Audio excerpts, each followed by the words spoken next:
Welcome to Dust History. You're standing in the Forum, Rome's beating heart, watching your daughter's wedding procession wind through marble columns.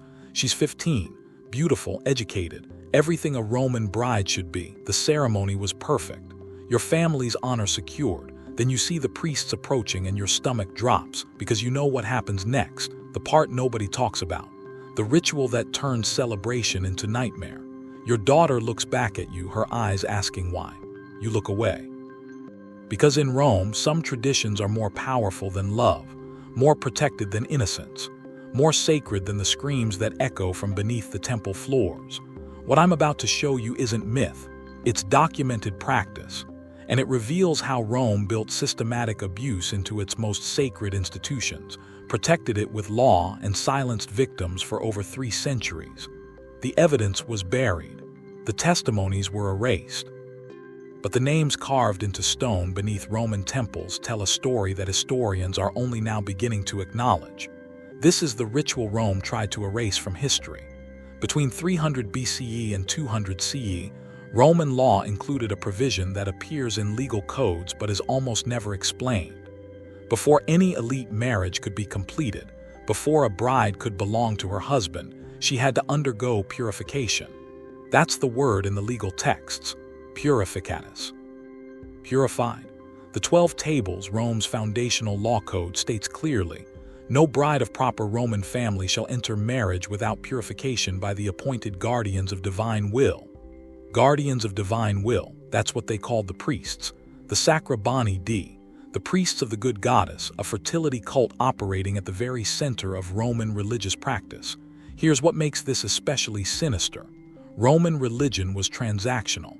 You gave offerings, gods gave blessings. Simple exchange. But in marriage rituals, the offering wasn't wine or grain or sacrificed animals. The offering was the bride herself. Think about what that means. You're getting married. You're 15, maybe 16 years old. You've been prepared for this your entire life. You know your duty. You've been trained to obey, but nobody explained this part. Nobody told you that before you belong to your husband, you belong to the gods, and the gods require proof. In 2003, archaeologists excavating beneath the Temple of Bona Dea on Rome's Aventine Hill discovered something that changed our understanding of Roman marriage forever. A chamber, stone walls, a stone bed, channels carved into the floor for drainage, and a door that locked from the outside. On the walls, inscriptions, not prayers, not religious texts, names, hundreds of names, all female, each with a date beside it. Dates that match recorded Roman wedding celebrations from the same periods.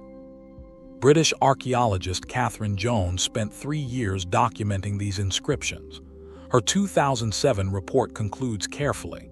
These appear to be records of women who underwent some form of ritual in this space.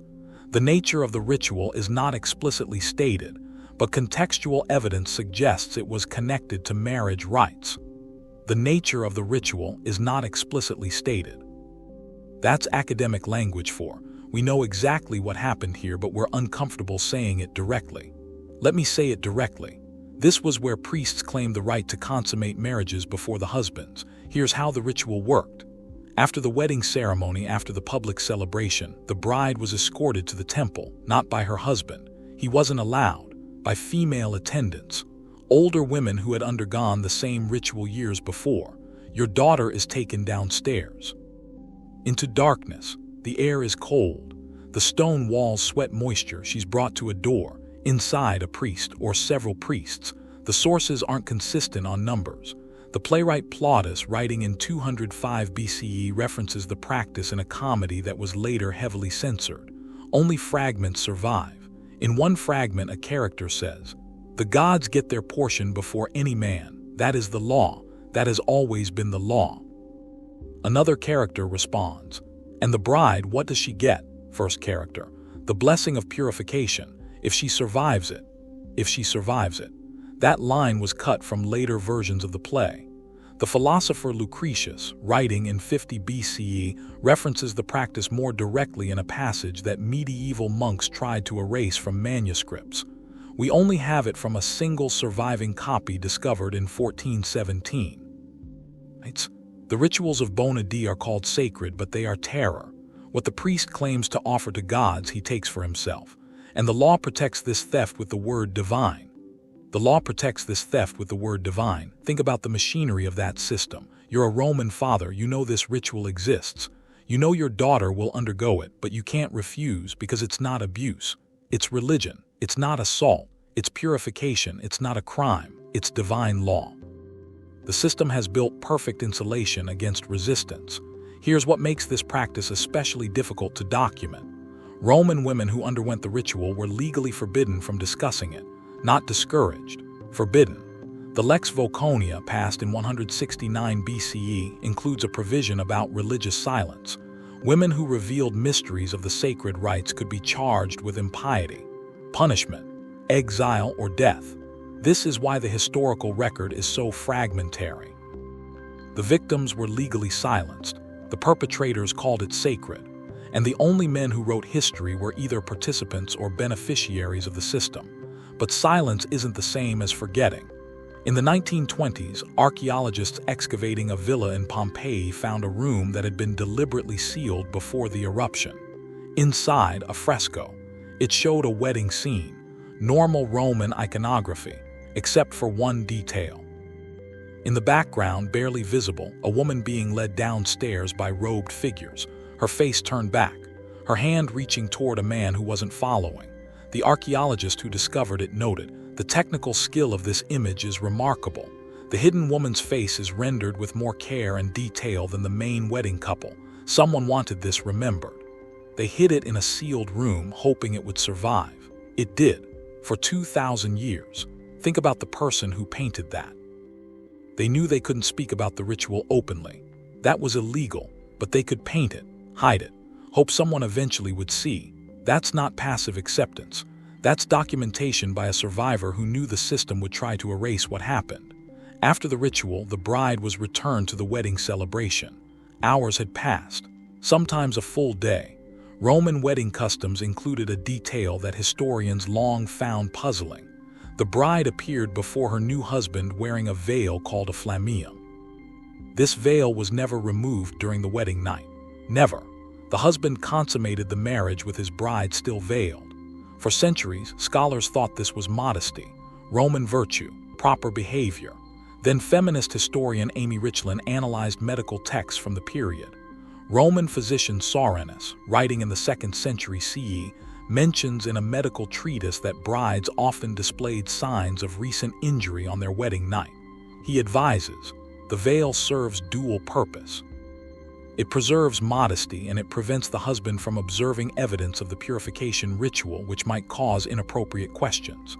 It prevents the husband from observing evidence. Read that again. The veil wasn't modesty. It was covering up evidence of abuse so the husband wouldn't know his bride had already been assaulted. The entire system was designed to maintain the lie. The bride couldn't speak about it. That was illegal. Physical evidence was concealed. That was custom. And if she showed distress, trauma, fear, that was expected. She was a virgin. Of course she was frightened. The machinery of silence was perfect. In 186 BCE, something happened that threatened to expose the entire system. A Roman woman named Hispala Ficenia went to the consul and revealed details about the Bacchanalia, secret religious rituals operating in Rome for decades. Her testimony, recorded by the historian Livy, described systematic sexual abuse disguised as religious rites. Young men and women taken to underground chambers, assaulted by priests, silenced by religious law. The Roman Senate was scandalized. They launched an investigation. They arrested priests. They shut down the Bacchanalia. They executed the leaders. But here's what's interesting. During that investigation, several women tried to bring testimony about the marriage purification ritual. The Senate refused to hear it. According to Livy, the consul Spurius Postumius declared, "The Bacchanalia are foreign corruptions, but the rites of Bona Dea are Roman tradition. We do not investigate tradition. We do not investigate tradition. That's how systems of abuse survive, by calling themselves tradition, by claiming that antiquity equals legitimacy, by insisting that because something has always been done, it must be sacred rather than criminal." The women who tried to testify were warned to remain silent or face charges of impiety. But not all obeyed. One woman, her name wasn't recorded, refused. She stood in the forum and described what happened to her in the chamber beneath the temple.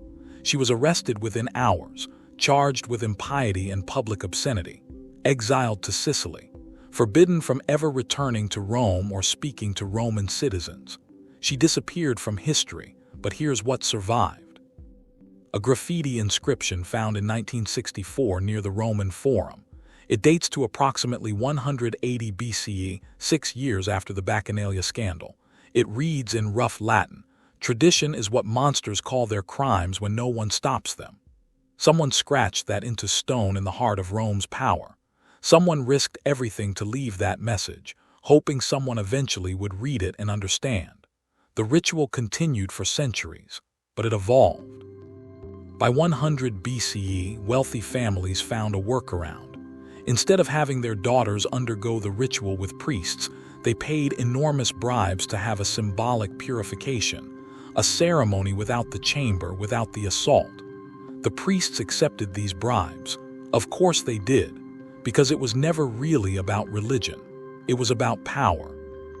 Once wealthy families could buy their way out, the practice revealed itself for what it always was: a system designed to allow powerful men to assault vulnerable women with legal impunity. Nothing more, nothing sacred. By 1 CE, the practice had mostly stopped among elite families, but it continued among lower classes for another century, because they couldn't afford the bribes. The historian Juvenal, writing around 100 CE, mentions it bitterly. The poor still offer their daughters to the old gods. The rich offer gold instead. Even the gods prefer money to virtue now. The system adapted, but it never ended because of morality or justice or recognition that it was wrong. It ended because wealthy men decided they didn't want it happening to their daughters. As long as it was happening to someone else's daughters, it was tradition. The moment it threatened elite families, it became negotiable. That tells you everything about who the system was designed to protect. For centuries, classical scholars dismissed or minimized these accounts. They called the evidence fragmentary. They said the sources were unreliable. They suggested the whole thing was probably exaggerated. They did everything except actually investigate what happened. Why? Because acknowledging this practice means acknowledging that Rome, the foundation of Western law, the model of civilization, built systematic sexual abuse into its most sacred rituals. It means admitting that Roman marriage wasn't a contract between equals. It was a transaction that included state-sanctioned assault as part of the legal process. It means recognizing that when we celebrate Roman law and Roman civilization, we're celebrating a culture that protected perpetrators and silenced victims for centuries. That's uncomfortable, so historians looked away. But in the last 20 years, new archaeological evidence and new analytical frameworks have made it impossible to ignore. The chambers are real. The inscriptions are real. The legal texts are real. The women's names carved in stone are real. We can't look away anymore. In 2018, a team from the American Academy in Rome published a comprehensive study analyzing all available evidence about the Deditio Deorum ritual. Their conclusion: the evidence strongly suggests that premarital religious purification rituals in Roman culture included sexual assault of brides by religious authorities, systematized through legal and social structures that prevented resistance or accountability. That's academic language for this happened. It was systematic. It was protected by law. It was evil. But here's what gives me hope in this awful history: the people who resisted. The woman who stood in the forum and spoke truth, knowing it would destroy her. The artist who painted the hidden fresco, hoping it would survive. The person who scratched graffiti into stone in the heart of Roman power. The families who found workarounds, who paid bribes, who broke tradition because they loved their daughters more than they feared the gods. These people couldn't stop the machine. But they documented it. They left evidence. They refused to let it disappear completely. And 2,000 years later, we're finding their messages. We're reading their warnings. We're hearing their resistance. Stand in Rome today. Visit the Temple of Bona Dea on the Aventine Hill. Its ruins now just broken columns and scattered stones. But if you go beneath, if you find the entrance to the excavated chamber, you can still see the names on the walls. Hundreds of names: Julia, Cornelia, Flavia, Fulvia. Women whose fathers brought them here. Women who underwent the ritual. Women who couldn't speak about it, but they carved their names in stone anyway. Not defiance, not resistance, just I existed, I was here. This happened to me, that's all they could do. Leave their names, hope someone eventually would find them and understand. We found them, we understand. And we refuse to let Rome's version of history be the only version.